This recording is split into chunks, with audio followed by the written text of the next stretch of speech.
população da capital paulista. Candidato Pablo Marçal, seja muito bem-vindo. Obrigado pelo convite e lá vamos nós. Bora lá, candidato. E a gente já começa conversando por aqui sobre educação. E de olho, né? A gente, todo dia aqui no nosso noticiário, a gente traz casos de racismo em relação às escolas, não só em São Paulo, infelizmente, mas como todo o Brasil. Sim. É um tema que vem preocupando a gente e eu gostaria de te ouvir em relação ao que o candidato vem pensando para abordar esse tema, para abordar, de fato, uma educação antirracista para as escolas de São Paulo. A educação voltada para respeito. A gente promete para você de São Paulo revolucionar a educação, olha nessa câmera, revolucionar a educação.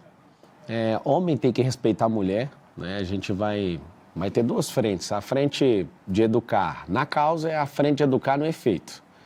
Então, as empresas na cidade de São Paulo, com mais de 2 milhões de CNPJs, elas terão um braço de ensino subsidiado pela prefeitura, né, para treinar colaboradores, parentes de colaboradores e pessoas que moram próximas a essa empresa. Então, é inovação na gestão pública. No ensino básico, né, no ensino municipal, na escola municipal da cidade, nós vamos colocar treinamentos, né, que são extracurriculares, né, para essas crianças aprenderem inteligência emocional, educação financeira. A gente vai voltar a cantar o hino nacional na escola pelo menos uma vez por semana, que realmente está perturbador. Hoje estão distorcendo com linguagem neutra. Hoje a gente tem indícios, né, de erotização de infantil nas escolas. A gente tem partidarização ao invés de explicar política na escola. E podem contar comigo nisso, né? Um respeito absoluto à liberdade de expressão de cada um, à vida de cada um. Nós vamos fazer cumprir a lei, né, de fato, exercer o respeito dentro da escola pública. Candidato, até falando ainda sobre educação, o senhor deseja incluir no currículo escolar da rede municipal de ensino algumas novidades, de acordo com a demanda de mercado. Eu gostaria de entender que disciplinas são essas, que novidades são essas, se há algum estudo, algum embasamento científico para implementar isso para os adolescentes e também aí para as crianças. A gente vai transformar a escola de São Paulo numa escola olímpica. O que significa isso? Estuda num período, treina no outro. A criança e a adolescente vai escolher 3 esportes e aquele que ela tiver a maior vocação, ela vai seguir e em competições a gente vai financiar, né? Vai fazer investimentos no seu filho que seguir esse caminho. Qual que é a perspectiva? Até 2030, o governo nosso acaba em 2028. Aí você lembra do número 28 para você votar, senão você não vai ver uma educação diferente. A perspectiva é que 50% dos alunos tenham adesão a programas esportivos, porque o esporte molda caráter. Hoje tem 80 mil pessoas em situação de rua e você não acha esportista na situação de rua. Não tem. É raríssimo um caso desse. O que a gente precisa é porque a pessoa com esporte, ela fica em alto rendimento, ela se alimenta melhor, ela não entra em briga, ela aprende a lutar, que é diferente de brigar, né? Muda completamente o comportamento. O que vai mudar também são as tecnologias, ensinar tecnologia, porque tem uma previsão de nos próximos 15, 20 anos, 300 profissões tradicionais deixarem de existir e a gente tem que treinar as pessoas na nossa cidade para que elas não fiquem sem emprego no futuro. Sobre educação financeira, na Europa, mais de 70% dos europeus investem. Nos Estados Unidos, mais de 50%. No Brasil, vergonhosamente, 2,8%, ou seja, não temos 3% da população investindo. Aí você fala, mas o que é isso? De fato, a maior proposta do nosso governo é mudança de mentalidade. E você imagina, ensinando o seu filho a ter o próprio negócio. Mas ele não quer, não tem problema, mas ele pelo menos sabe. Ensinando o seu filho a investir. Não, ele não quer, mas pelo menos ele sabe. Hoje, o ensino público, a gente gasta 25 bilhões de reais na cidade e a maioria das crianças chegam no final ali, já não são mais crianças, mas no final da adolescência, quando terminam a carreira escolar, eles não sabem, 90%, não sabem fazer matemática básica. A gente tem um problema muito grave. Aqui no meu gesso, que eu estou recuperando o dedo aqui pela cadeirada que o Datena deu, tem um garoto lá do Morro Doce, ele foi escrever Morro Doce, ele tem 11 anos, e ele não soube escrever Morro Doce. Isso partiu meu coração. Eu estava ontem em Perus, aí o Isaac escreveu aqui, aí o Rian, eu falei para ele, escreve aqui Morro Doce. Ele escreveu MOURRO. Isso porque eu ditei depois do U. Ele foi escrever, ficou sem graça, e eu falei, poxa, mano, um garoto de 11 anos de idade não está conseguindo escrever. Mas, candidato, nessa sua proposta não deveria ter bem um programa de capacitação para os professores? Claro. Como é que um professor de matemática também vai ensinar educação financeira? Como é que vocês vão transportar isso para dentro do ambiente escolar? Então, no começo, a gente tem 2 milhões de empreendedores. Nós vamos trazer um trabalho voluntário desses empreendedores para eles ensinarem. Não tem como cobrar empreendedorismo se não está na grade, né? Muito bem a pergunta, muito boa. Então, naquilo que eles ainda não têm na grade deles, a gente vai fazer essa reciclagem, eles vão participar disso junto, nós vamos trazer gente para ensinar na rede pública. Eu tenho rede de escola privada, eu tenho uma vontade de fazer, eu faço isso nas escolas, né, de mandar executivos, de ir lá explicar sobre esses assuntos que são extra. Tem alguns governantes nos Estados Unidos que fazem isso também, visitam bastante a escola. A escola é o lugar onde a gente está treinando o cidadão para o futuro. E, candidato, agora falando de um outro tema também, que a gente infelizmente traz todos os dias no nosso noticiário, que é em relação aos casos de feminicídio. Infelizmente, na capital paulista, nós tivemos um salto de casos de mais de 40%, e até juízas, especialistas no assunto, falando que também isso se deve por conta do enfraquecimento de políticas públicas em relação à violência contra a mulher, em relação ao combate dessas práticas. Na sua gestão, qual vai ser a estratégia a ser usada para combater de fato o feminicídio, para que as mulheres se sintam cada vez mais seguras? É uma inovação de novo na gestão pública, a gente implementar um aplicativo, né? Quando uma mulher se sentir ameaçada, ela cadastra ali, além de cadastrar o boletim de ocorrência, cadastrar ali e, claro, né, tem que fechar essa parceria com o governo do estado para que essa pessoa, né, ela seja incluída nesse aplicativo. Chegou perto, né, com distância próxima à mulher, porque a gente descobriu que 70% dos casos, mesmo depois de registrado, a mulher ainda sofre ameaça ou sofre qualquer tipo de violência e acaba morrendo. Mesmo com medida protetiva, Sim, né? É por isso que tem que usar a tecnologia, porque a gente não vai, como Estado, como Prefeitura, Governo ou União, a gente não vai conseguir repelir a pessoa, mas a tecnologia vai. Então, a gente vai implementar isso. A segunda coisa que não tem na gestão pública, nunca vi, tá?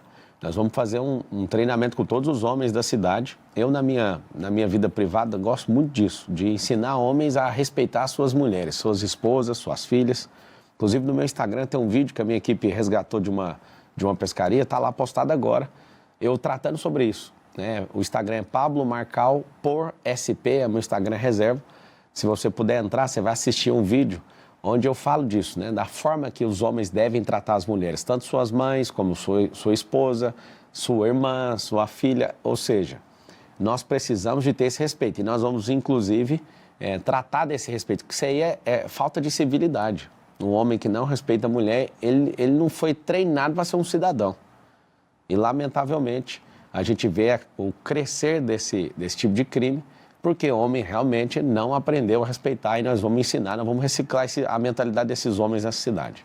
Candidato, falando também sobre segurança pública, gostaria que o senhor falasse um pouquinho sobre toda a complexidade que envolve a região da Cracolândia.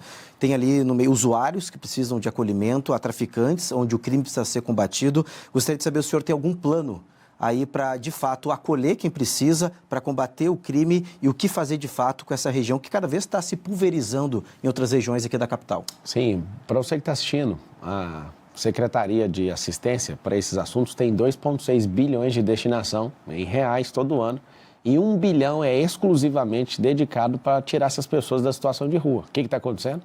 Cresceu 23% em relação a dezembro do ano passado. Hoje, dados oficiais, tem mais de 80 mil pessoas em situação de rua, né? Parece a Zumbilândia aqui. O que eles fizeram para amenizar? Saíram esparramando a Cracolândia.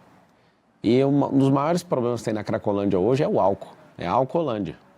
Tem abrigos, tem vagas nos abrigos, mas não tem disposição política. Aí eu quero saber qual que é o interesse, né, de alguém que não quer resolver o problema.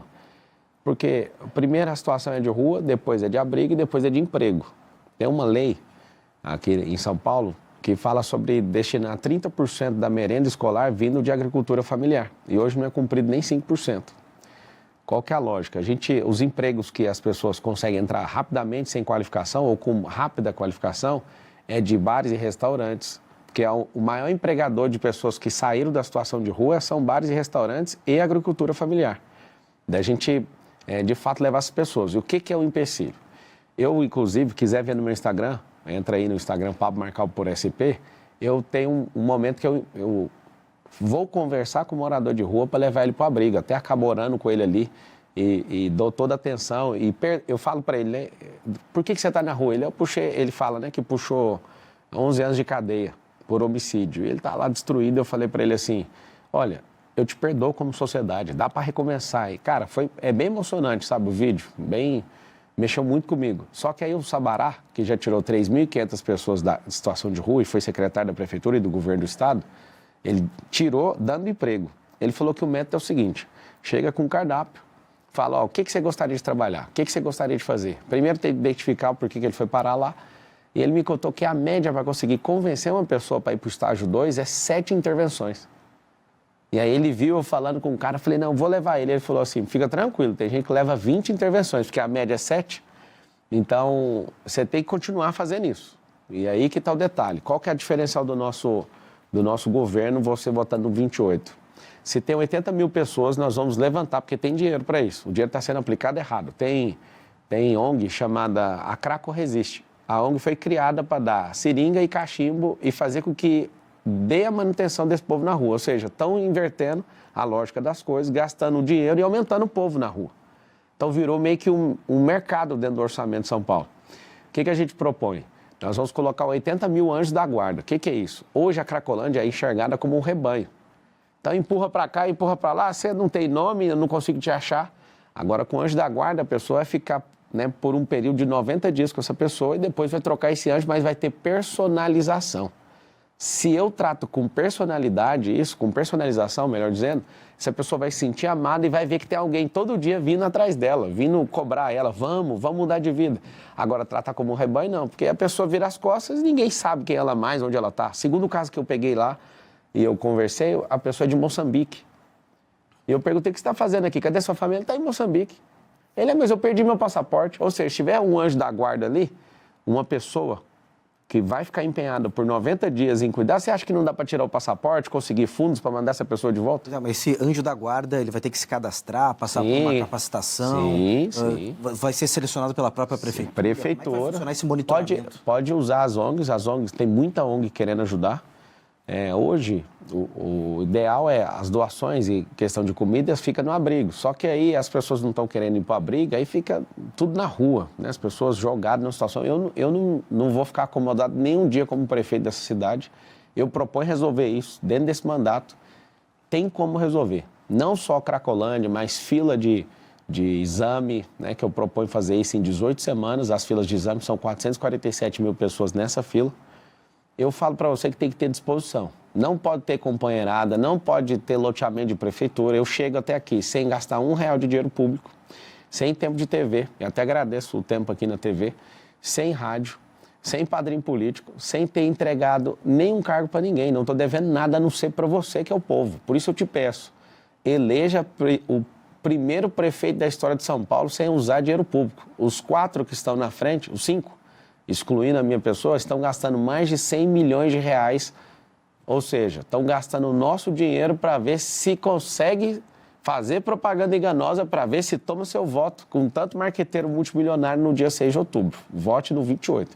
E, candidato, falando um pouquinho mais ainda sobre segurança pública e até trazendo os dados recentes por aqui, um estudo mostrou que um carro é roubado ou furtado a cada 5 minutos na cidade de São Paulo. E o bairro do Tatuapé, na Zona Leste, está figurando ali a primeira posição e depois vem com um bairro da região sul, mas ainda tem mais 6 bairros da Zona Leste. Qual que é a estratégia para a gente diminuir esse número, para a gente trazer mais segurança de fato, olhando até para a questão da Zona Leste?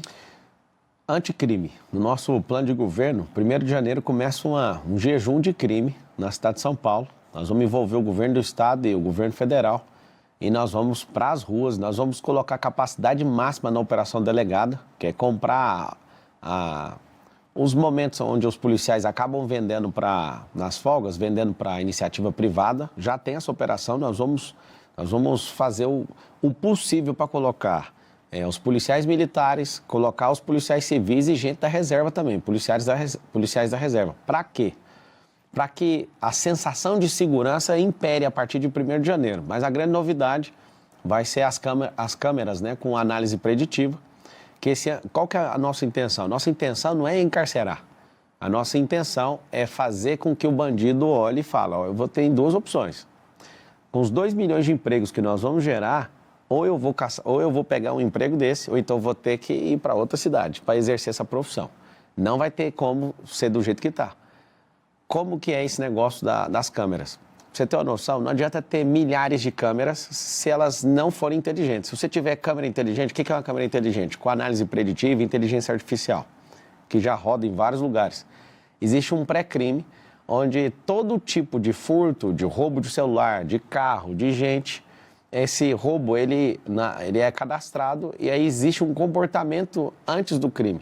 Esse comportamento, a câmera inteligente já aciona quem está mais próximo, é GCM, se vai ser, aí nós vamos integrar as forças de segurança, ou a polícia militar, ou até a guarda privada de um prédio, para que seja notado que tem a presença humana. Não tendo isso, a gente vai testar no distrito mais perigoso da cidade, dos 96, o mais perigoso, com a maior quantidade de ocorrência, é o distrito de Pinheiros. Então, nós vamos colocar abordagem também com drones, que ficam interligados a isso. Então, a pessoa vai ter uma sensação absurda de, peraí, aqui não dá para fazer isso mais. Então, esses roubos, a gente também tem que, com parceria com o Estado e com a Polícia Militar e Civil, ir atrás de desmanche, saber para onde está indo. Nós precisamos tratar a causa, o gerador de receita da bandidagem é falta de emprego e educação errada. O efeito, para onde está indo isso? Nós vamos tratar isso, que se você não rastrear para onde o celular vai, igual a Cracolândia, se você não frenar a entrada, que é a questão das pessoas servirem droga lá, não tem como resolver. Então, vamos tratar causa e efeito, mas de verdade, votando no 28, nós vamos resolver isso aí. Mas essa proposta da utilização de drones para a segurança pública é viável, de fato? Funciona na Califórnia, às vezes você está ali e pensa, poxa, eu estou na estrada aqui e ninguém está vendo. Você passa da velocidade, o drone já vem e todo mundo tem um temor absurdo. E a promessa é testar primeiro em Pinheiros, para todo mundo ver funcionando. O grande erro, às vezes, de usar tecnologia na segurança pública é fazer contratos multibilionários e depois a população sentir que aquilo está vigiado demais. Então, a gente vai fazer esse teste e isso é uma coisa que respeita o cidadão. O cidadão vai falar, caramba, isso aqui realmente funciona. Então, nós vamos replicar para os outros 95. Em relação a custos, é viável? Com certeza. Nós temos 12 milhões de pessoas e 12 milhões de pessoas não há segurança pública que resolva a não ser com tecnologia. Lá em Londres, para você ter uma noção, tem milhares de câmeras e tem problema do mesmo jeito que em São Paulo, só que não é câmera inteligente. São Paulo tem menos de 20 mil, só que não é, a pequena parte tem inteligência nessas câmeras, a maior parte não tem, ou seja, não resolve o problema de segurança pública. Saber que está sendo filmado para usar num processo com a sensação de impunidade que existe aqui no Brasil hoje, a pessoa fala, não estou nem aí mesmo sendo filmado e vai lá e faz. E, candidato, nos últimos tempos, até mudando um pouco de assunto por aqui, todos nós estamos sofrendo no que diz respeito à qualidade do ar em São Paulo, com São Paulo aí registrando em primeiro lugar no ranking de péssima qualidade do ar. O candidato, qual que é a proposta para amenizar isso? Se até a questão de rodízio, de ampliação de rodízio de veículos seria uma estratégia usada pelo candidato, como que visualiza? A cidade precisa ter uma cultura de plantar árvores, nesses 1.460 dias com a ajuda do povo, da iniciativa privada, a gente quer plantar 3 milhões de árvores na cidade. Nós precisamos atentar e precisamos do socorro do governo federal e do estado em relação às queimadas, porque esse ápice no ar foi, de fato, em relação a isso. Nós precisamos do governo do estado para aprovar isenção de IPVA de carro eletrificado, o ideal seria por 10 anos. Por que eu falo isso? Porque a gente tem uma frota de carro, de 7 milhões de carros, que não são eletrificados. Os ônibus, quase 5% dos ônibus são eletrificados, são 12 mil. A gente precisa de combustível verde na cidade. Então, todos os dias, é assustador, O ar, o esgoto a céu aberto, gente na rua, xixi, fezes. Então, para a gente trabalhar isso, uma das soluções mais inteligentes, que é essa descentralização do emprego, nessa capilarização, nós vamos criar um circuito empresarial de 120 quilômetros. Para você ter uma ideia aí, para você situar, hoje a cidade de São Paulo, em volta dela, tem um rodoanel. São 177 quilômetros. É como se você diminuir 50 quilômetros dessa circunferência, vai ter uma faixa dentro das periferias, toda a região periférica de São Paulo, vai ter empregos e nós vamos trazer benefícios fiscais para as empresas que, de fato, tiverem mais de 80% dos seus funcionários do próprio bairro. Ou seja, só de ter esses 2 milhões de novos empregos, a gente já vai diminuir o fluxo na cidade. Os bolsões de estacionamento nas 10 entradas de rodovia, Castelo Branco, na Dutra, na Fernão Dias, na Bandeirantes, na Anguera, serão estacionamentos porque hoje entram 500 mil carros. E a maioria desses carros não são utilitários, entra 1 ou 2 pessoas no máximo. Essas pessoas vão parar nesses bolsões e dali vai sair transporte tanto por ônibus como por teleférico, num segundo momento, para que integre a rede de transporte. Isso vai ficar mais barato para a pessoa, menos estressante e vai melhorar a mobilidade. Vamos colocar faixa de via expressa controlada por tecnologia, que vai poder ir um pouco mais rápido à esquerda de quem tiver 2 ou mais pessoas dentro do carro, tem que ter, igual funciona muito bem na França e na Europa. Nós vamos colocar a questão que já funciona nos Estados Unidos, que é o giro de quadra com sinal vermelho.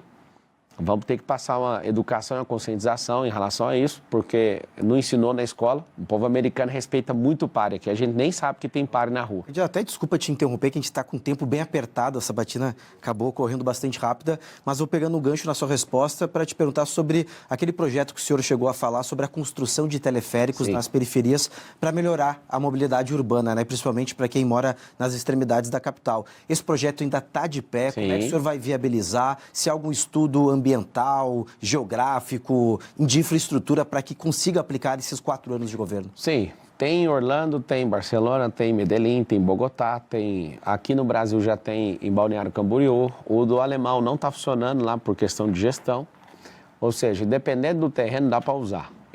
Os governantes não gostam desse tipo de transporte porque ele não tem placa para levar multa, né?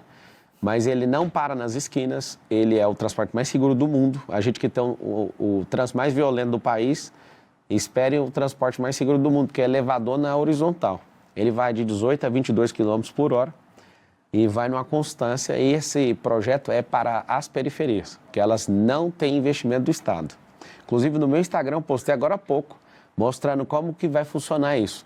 Você pode entrar em Pablo Marcal por SP no Instagram. Depois eu vou abrir uma caixa de perguntas aqui e já vou responder para você que está acompanhando.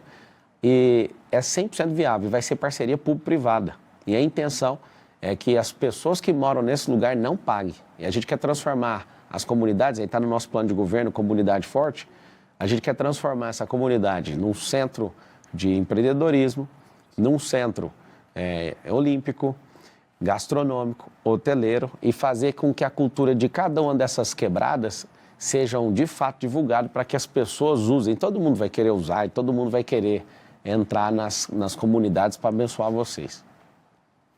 Beleza, candidato. A gente está chegando aqui na etapa final, a gente tem mais 1 minutinho para suas considerações finais. Obrigado à Band News, pela nobreza, uma sabatina de alto nível, de verdade mesmo. Eu tenho sido muito atacado por parte da imprensa e eu fico assim indignado do que eu fiz para ser tratado assim. Hoje eu fiquei entusiasmado de ser entrevistado por vocês, de verdade. Obrigado pelo respeito. Eu peço para você, se quer viver do jeito que está, você já sabe, já tem um vereador aí no comando. Se você quiser fazer o caos nessa cidade, você já sabe em quem você tem que votar. Você quer diferença, você não precisa gostar de mim.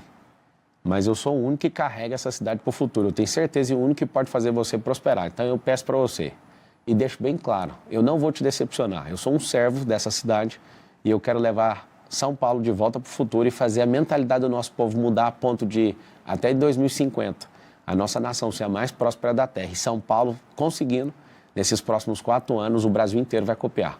Volta no 28 e faz o e-mail. Obrigado. Obrigada, candidato. A gente ainda tem mais 30 segundinhos para ser justo, com o tempo que a gente também já compartilhou com outros candidatos por aqui. E bem rapidinho, alguma mudança na estratégia agora, reta final de eleição? Na verdade, é ir para a rua, ver o povo. Eu estou transtornado de ver o tanto de gente fazendo M. Eu quero falar para você, não tenha vergonha. Nós vamos vencer no primeiro turno. Eu peço para você colocar seu coração empenhado nisso. É nós contra eles. É só a gente, Deus e o povo, e nós vamos vencer. Deus abençoe vocês. Obrigada, então. Nós recebemos aqui o candidato à Prefeitura de São Paulo, PRTB, o candidato Pablo Marçal. Muito obrigada pela sua participação. A gente vai para um rápido intervalo e daqui a pouquinho a gente está de volta.